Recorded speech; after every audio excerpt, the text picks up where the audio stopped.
இலங்கை முஸ்லிம் மக்களால் இலங்கையினுடைய குறிப்பாக ரீபில்டிங் ஸ்ரீலங்கா திட்டத்திற்கு 75,000 கோடி ரூபாய் நன்கொடையாக வழங்கப்பட்டிருக்கின்றது. இந்த இஸ்லாமியர்கள் எங்குள்ளவர்கள் எப்படி அந்த பணத்தினை சேர்த்தார்கள், யாரிடம் கையளிக்கப்பட்டது என்பதுதான் மிக முக்கியமான செய்தியாக இருக்கின்றது. நிறைய பேருக்கு இந்த விஷயம் தெரியாது.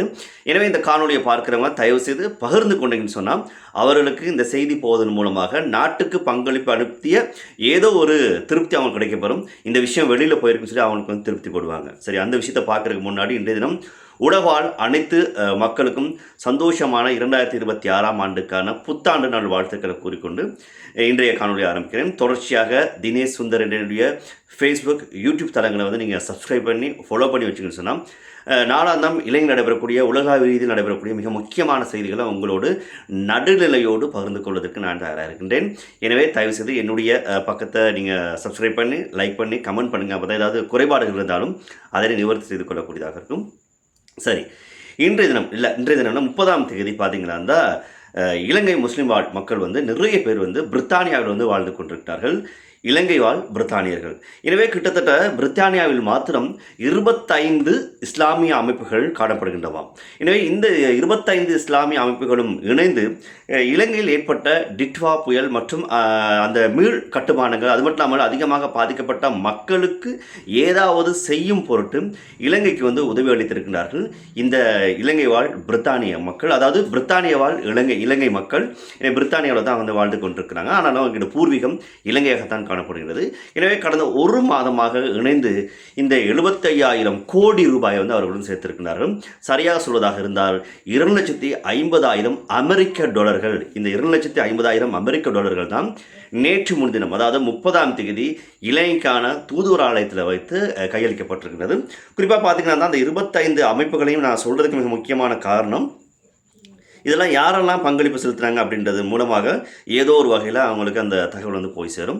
எனவே தான் குறிப்பாக பார்த்தீங்கன்னா ஸ்ரீலங்கா முஸ்லீம் கல்ச்சரல் சென்டர் ஹெரோவில் அது காணப்படுகின்றது. அடுத்ததாக council of Sri Lanka Muslim organisation, Galhinna welfare association UK, association of Sri Lankan Muslim reading, Al Farhan Sri Lanka community organisation, Erukkalampiddy welfare organisation, HSL badminton club, Sri Lankan Muslim community of East London, Kingsbury Islamic cultural centre, Jaffna Muslim association UK, Rambukella welfare association UK, Sri Lanka Bolton community UK, Interbuild aid அதிலும் UK, Heathrow stoker badminton club, British Muslim society, Mawanella association of Britain, Assembly of Muslim Association, World Forum of Sri Lankan Muslims, Airflex Badminton Club, Sri Lankan Muslim Association South London, Akurana United Foundation, Sri Lanka Muslim Dominic in Association, Eden Foundation, Sri Lanka Community Development Trust, Sri Lanka Muslim Community Foundation of Milton, Fisherman Mosque. இறுதியாக பார்த்தீங்கன்னா Ceylon united foundation, Blackburn என்று சொல்லப்படக்கூடிய 25 அமைப்புகள் சேர்ந்து தான் இந்த 75,000 கோடி ரூபாயை இலங்கைக்காக நன்கொடையாக வழங்கியிருக்கிறார்கள். எனவே இந்த நிதி உதவியானது பார்த்தீங்கன்னா கடந்த 30ஆம் தேதி இலங்கைக்கான தூதுவர்கிட்ட கையளிக்கப்பட்டிருக்கின்றது.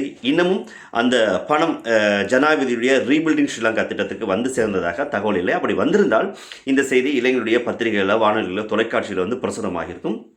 ஆனாலும் அது கிடைக்கப்பெறல என்பதாக நினைக்கிறேன். எனவே தான் இந்த செய்தி மிக முக்கியமான செய்தியாக இலங்கை வாழ் பிரித்தானிய முஸ்லீம்களை கௌரவப்படுத்தணும், அதே நேரத்தில் அவர்களுக்கு நன்றி தெரிவிக்கணும் அப்படின்ற முகமாக தான் இந்த காணொலியை உங்களோடு பகிர்ந்து கொண்டிருக்கிறேன். எனவே யாரெல்லாம் இலங்கையிலிருந்து இந்த அமைப்புகளோடு தொடர்பை வைத்திருக்கீங்களோ, யாருக்கெல்லாம் உங்களுக்கு அந்த அமைப்புகளை சேர்ந்தவர்களோடு நட்பு காணப்படுகின்றதோ, எனவே தயவு செய்து இந்த காணொலியை பகிர்ந்து கொண்டால் அவர்களுக்கு ஏதோ ஒரு வகையில் சந்தோஷம் காணப்படும். அதனால் நம்ம செய்த ஒரு உதவி ஏதோ ஒரு வகையில் எங்கள் நாட்டு மக்களுக்கு இது தெரியப்படுத்தப்பட்டிருக்கின்றது என்பதாக. எனவே தான் இந்த காணொலி வந்து பகிர்ந்து கொண்டிருக்கிறேன்.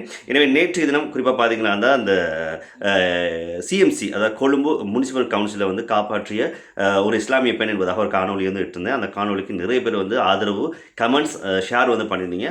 அவர்கள் அனைவருக்கும் மனமார்ந்த நன்றியை கூறிக்கொள்வது மட்டும் இல்லாமல் தொடர்ச்சியாக இப்படியான மிக முக்கியமான காணொலிகளை உங்களோடு பகிர்ந்து கொள்வதற்கு நான் தயாராக இருக்கின்றேன். எனவே உங்களுடைய ஆதரவை எதிர்பார்த்து காத்து இந்த காணொலியிலிருந்து விடைபெறுகிறேன். இன்னும் ஒரு காணொலியில் சந்திக்கலாம். அதுவரைக்கும் நன்றி. மிக முக்கியமாக இலங்கை வாழ் பிரித்தானிய உறவுகளுக்கும் மனமார்ந்த சிரம் தாழ்த்திய நன்றி. எங்களுடைய நாட்டுக்கு ஏதோ ஒரு வகையில் மிக அளப்பரிய ஒரு சேவை வந்து ஆற்றிருக்கீங்க அப்படின்றதை கூறிக்கொள்கின்றேன். மீண்டும் சந்திக்கலாம் இன்னும் ஒரு காணொலியில். நன்றி, வணக்கம்.